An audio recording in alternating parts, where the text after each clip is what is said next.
ঠিক এইরকম মজাদার রেসিপি তৈরি করতে হলে তো এক্ষুনি নিয়ে চলে আসুন বাড়িতে চাপিলা মাছ। তো আজকে কিন্তু আমি বানাচ্ছি চাপিলা মাছের ঝাল।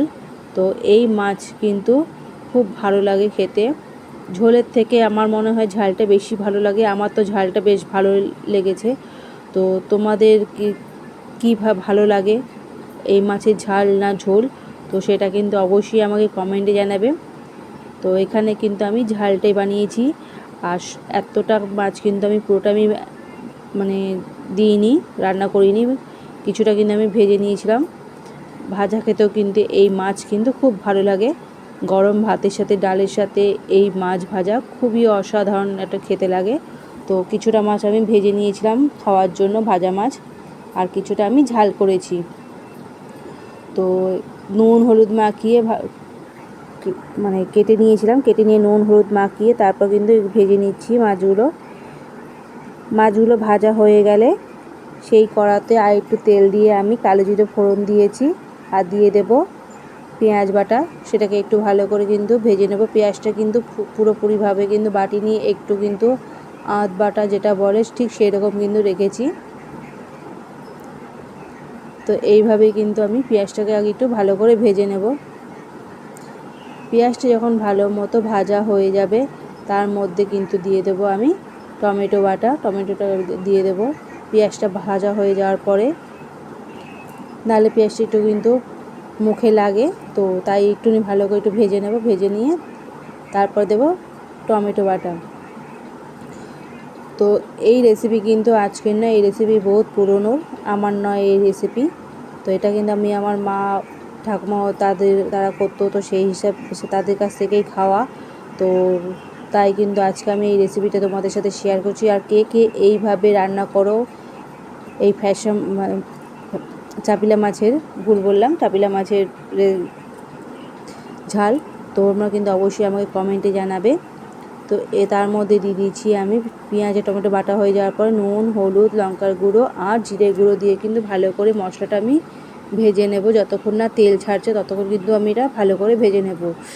আমার নতুন পুরনো যত বন্ধু আছো তাদের কাছে অনুরোধ যে বন্ধু তোমরা প্লিজ আমার পুরো ভিডিওটা দেখে তোমরা লাইক শেয়ার কমেন্ট করো। নতুন যারা বন্ধু আছো তাদের কাছে অনুরোধ যে তোমরা প্লিজ আমার চ্যানেলটাকে সাবস্ক্রাইব করে ছোট্ট একটা লাইক দিয়ে আমার পাশে থেকো। তোমরা যদি আমার পাশে থাকো তাহলে কিন্তু জীবনে চলার পথে একটু উৎসাহ জাগে, আর নতুন নতুন ভিডিও বানাবার কিন্তু তাহলে প্রেরণা জাগে। তাই বলছি কেউ কারো হাত না ছেড়ে চলো একে অপরের হাত ধরে পথ এগোই। আমরা এখানে যেই উদ্দেশ্য নিয়ে নেমেছি সেখানে কিন্তু তাহলে আমরা সফল হতে পারি। তো এখানে কিন্তু মশলাটা ভালো করে কিন্তু ভাজা হয়ে গেছে, তেল ছেড়ে এসছে মশলার গায়ের থেকে। এবার কিন্তু আমি এর মধ্যে দিয়ে দেব অল্প পরিমাণে জল, যেহেতু এটা কিন্তু ঝাল বানাবো, কোনো রকম ঝোল করব না। তো তার জন্য কিন্তু এখানে আমি অল্প করেই কিন্তু আমি জলটা দেব, যাতে মশলাটা একটু ভালোভাবে, তেলে তো ভাজা হয়েছে, যাতে একটু মাছটা যাতে একটু মশলার মধ্যে ডোবে বা একটু ভালোভাবে যাতে হয়, গা মাখা হয়, ঠিক সেরকমের মতোই কিন্তু অল্প করে আমি জল দেব, বেশি জল দেব না।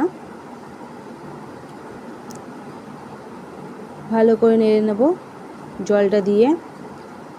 তারপরে কিন্তু এটা ভালো করে নেড়ে নেওয়ার পরে আমি এটাকে শুকিয়ে নেব, এতটা কিন্তু রাখবো না।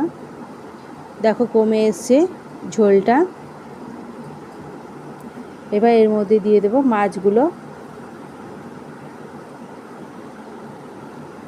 মাছগুলোকে দিয়ে ভালো করে কিন্তু উল্টে পাল্টে নেব। ভালো করে উল্টে পাল্টে নেওয়ার পর কিন্তু আমি তার মধ্যে দিয়ে দিচ্ছি আমি ধনেপাতা কুচি।